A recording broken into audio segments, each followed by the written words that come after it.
Bienvenidos a la meditación número 83 de la serie Siguiendo las huellas de Jesús de Nazaret. Corresponde al 8 de mayo.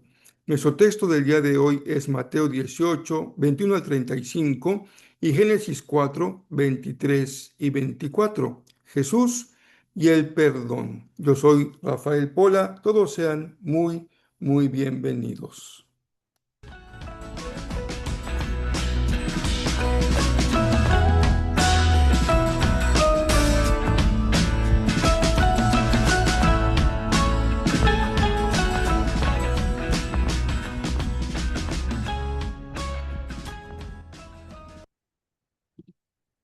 El texto de esta ocasión inicia con un diálogo entre Jesús y Pedro, que representa sin duda una inquietud que había en el corazón de muchos de sus discípulos. Y Jesús, además de dialogar con Pedro y darle la orientación que necesitaba, también echa mano de una parábola más para explicar un aspecto muy importante también del reino de Dios, porque el reino de Dios tiene que ver con todo aquello que es esencial para la proclamación del anuncio de salvación de Jesús. Es un tema que está en el corazón mismo del Señor Jesús. Y vamos justamente a hablar de eso el día de hoy. Pero antes de que empecemos con nuestra reflexión, pues leamos el texto de Mateo 18, 21 en adelante. Luego Pedro se le acercó y preguntó: Señor, ¿cuántas veces debo perdonar a alguien que peca contra mí? ¿7 veces? No 7 veces, respondió Jesús, sino 70 veces 7. Por lo tanto, el reino del cielo se puede comparar a un rey que decidió poner al día las cuentas con los siervos que le habían pedido prestado dinero. En el proceso, le trajeron a uno de sus deudores, que le debía millones de monedas de plata. No podía pagar. Así que su amo ordenó que lo vendieran, junto con su esposa, sus hijos y todo lo que poseía para pagar la deuda. El hombre cayó de rodillas ante su amo y le suplicó: Por favor, tenme paciencia y lo pagaré todo. Entonces, el amo sintió mucha lástima por él y lo liberó y le perdonó la deuda. Pero cuando el hombre salió de la presencia del rey, fue a buscar a un compañero, también siervo, que le debía unos pocos miles de monedas de plata. Lo tomó del cuello y le exigió que le pagara de inmediato. El compañero cayó de rodillas ante él y le rogó que le diera un poco más de tiempo. Ten paciencia conmigo y yo te pagaré, le suplicó. Pero el acreedor no estaba dispuesto a esperar. Hizo arrestar al hombre y lo puso en prisión hasta que pagara toda la deuda. Cuando algunos de los otros siervos vieron esto, se disgustaron mucho. Fueron ante el rey y le contaron todo lo que había sucedido. Entonces el rey llamó al hombre al que había perdonado y le dijo: Siervo malvado, te perdoné esta tremenda deuda porque me lo rogaste. ¿No deberías haber tenido compasión de tu compañero, así como yo tuve compasión de ti? Entonces el rey, enojado, envió al hombre a la prisión para que lo torturaran hasta que pagara toda la deuda. Eso es lo que les hará mi Padre Celestial a ustedes si se niegan a perdonar de corazón a sus hermanos. Seguimos. A la luz de la pregunta de Pedro, en el terreno del reino de Dios. La parábola que Jesús comparte acerca de este Señor con sus siervos tiene que ver justamente con el reino de Dios. Digámoslo así, el reino también es la manera como el Señor empareja la tierra llena de muchos chipotes que se llaman rencores, odios, resentimientos, heridas que van y vienen. No puede haber la presencia del reino en medio del odio, el resentimiento, el rencor. Dice un popular refrán entre nosotros: amor con amor se paga. En el sentido del pasaje que leímos hoy, habríamos de decir, hemos sido perdonados para perdonar. Una enseñanza acerca del perdón que se reitera en Jesús. Lo encontramos también presente en la oración del Padre Nuestro. Y cuando hablamos del perdón, queridos hermanos y hermanas que me acompañan hoy, tocamos el centro del dolor del corazón. Es un enorme desafío abordar el tema de las heridas que nos han infligido las personas más cercanas a nosotros. Porque son solamente ellos, los más cercanos a nosotros, los que nos pueden herir. Les damos esa libertad, porque están cerca, porque los vemos sin defensa, porque les abrimos nuestros sentimientos y porque depositamos en ellos también nuestro amor. Jesús continúa en el aspecto de las parábolas del reino, ese reino que Jesús hizo cercano a sus discípulos y que ha hecho cercano a nosotros también, porque el reino ha venido con Jesús. Es el mismo reino que los discípulos han sido llamados a proclamar, a anunciar. ¿Cómo? No se trata de un bonito discurso, de un buen sermón, de buenas palabras que convenzan, que conmuevan y que atraviesen el corazón. La proclamación del reino se da a través de una muy poderosa señal, que es el perdón ilimitado.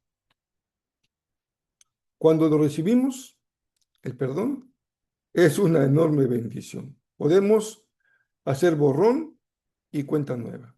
Volvemos a empezar. Pero cuando estamos en condición de darlo, de perdonar, nos resulta un verdadero desafío y hay que ser honestos. No es fácil perdonar y mucho menos cuando la herida ha sido profunda y dolorosa.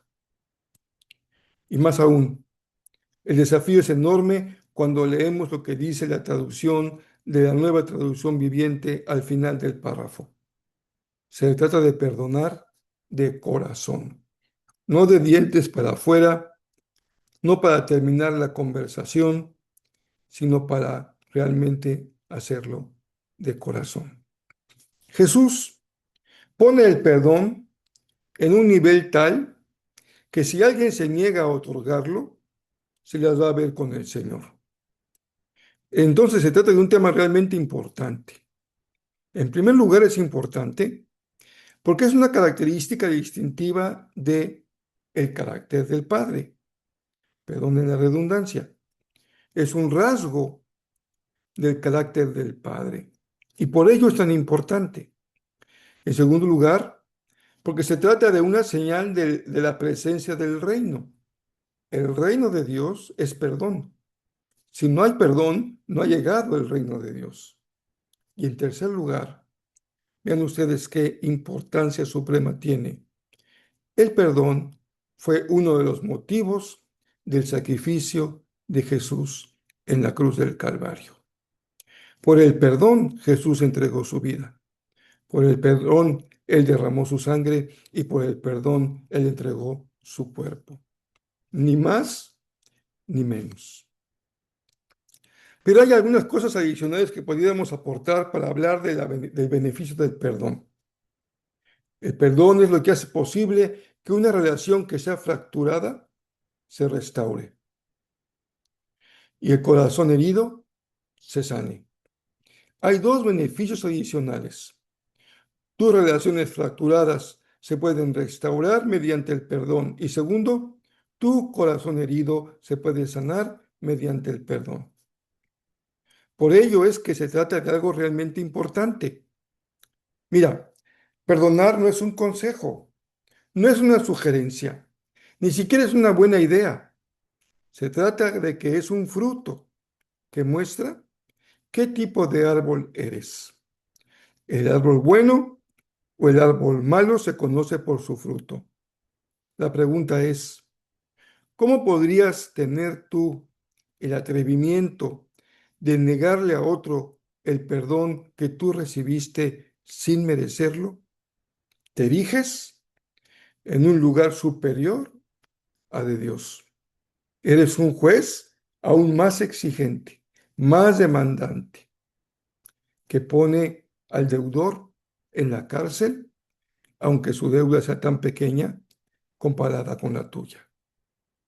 En este pasaje, perdonar significa, por la parábola que usa Jesús, cancelar una deuda. Es decirle al infractor, tu deuda ha sido cancelada. Nada me debes. Sigue adelante con tu vida. La otra opción que te queda no es muy buena, porque si tú te resistes a perdonar, el Padre se va a encargar de ti cuando te presentes delante de Él con deudas pendientes. La segunda mala noticia es que si no perdonas, vas a seguir atado a tu ofensor. Seguirás encadenado al mismo dolor.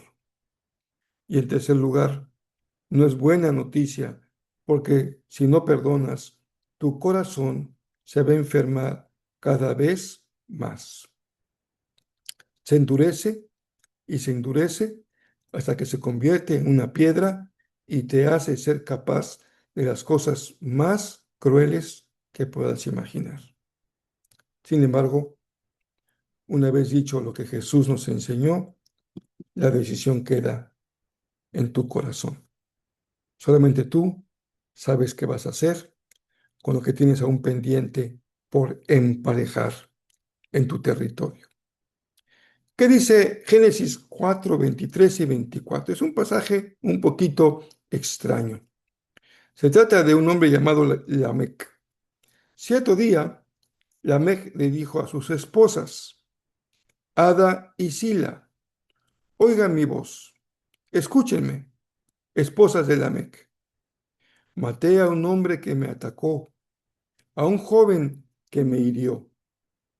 Si se castiga 7 veces a quien mate a Caín, el que me mate a mí será castigado 77 veces. Ni siquiera alguien que se confiesa como culpable merece el castigo del que habla el pasaje. Bueno, hoy terminamos con una extraordinaria aportación de un hombre que ya hemos citado en varias ocasiones, C.S. Lewis, un eminente académico de Oxford y también de la Universidad de Cambridge. Él era especialista en literatura medieval y fue un gran escritor y un apologista del cristianismo, un defensor de la fe cristiana. Alcanzó fama mundial en su tiempo porque podía explicar con claridad conceptos filosóficos complejos, complicados. Un libro que vale la pena leer es Mero Cristianismo. Ahí da testimonio de su virtud, de su maestría como escritor. También es muy conocido porque es el autor de aquellas novelas que se convirtieron incluso en películas, las Crónicas de Narnia. Su obra estuvo marcada por la transición que él vivió, pasar del ateísmo a la fe cristiana y se convirtió en un referente de rigor, tanto en su condición de pensador, pero también en su calidez como humano. ¿Qué dijo C.S. Lewis? Ser cristiano significa perdonar lo inexcusable, porque Dios ha perdonado lo inexcusable en ti. Les envío un cariñoso abrazo. Ya empezamos el miércoles pasado con nuestra meditación respecto al Eclesiastés. Esa será una meditación de una vez a la semana, solamente los miércoles. Ya está disponible esta meditación en el canal de YouTube de Jezreel. También se encuentra en formato de audio, tanto en la plataforma de Spotify como de Apple Podcasts. Ahí los encuentran con el título de la serie que se llama De la sabiduría a la sabiduría. En el caso de el podcast de Apple, pueden encontrarlo si ponen en el buscador la palabra preámbulo y luego el título de la serie, de la sabiduría a la sabiduría. Espero que les sea útil y también estoy compartiendo en el chat de Gerrel mis notas de lo que comparto cada miércoles. En este caso, compartí las notas del preámbulo y estoy también agregando un pequeño cuestionario de 5 preguntas para que podamos repasar lo aprendido y aplicar lo aprendido. Espero que les sea útil.